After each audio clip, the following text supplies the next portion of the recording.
Kain tayo mga loves. O, di ba? Paborito. Tapos munggo. Munggo. Monday na Monday pero munggo. Ay. Sili eh. Sibuyas. Og. Ahos. Bawang. Sarap. Umay na sa ano eh. Karne. Bihod oh. Itlog.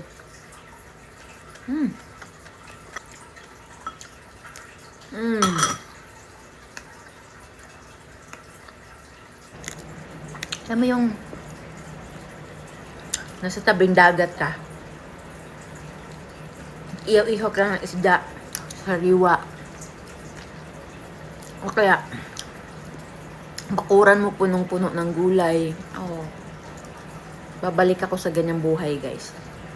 Kung the best ang pag-usapan, the best talaga ang Canada. Pero, kapwede dito na magpahayahay ka sa buhay. Walang libre dito. Tulad ngayon.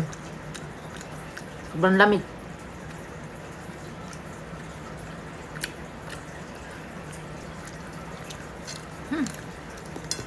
Niluto ko lang to sa oven.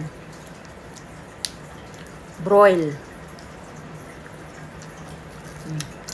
Nisip ko pa. English ng ihaw. Broil. Otherwise, magiging boil. Ito, galunggong. Tinanggalan ng tatay ng ulo. Baka sakaling kakain yung panganay namin. Kumakain ng seafood, guys. Tatak. Yung bunso, yari sa bunso to. Ubus yan. Yun lang, liligo na ako. It's Monday, alam mo na. Back to work, back to kayod. Bye! Follow for more updates.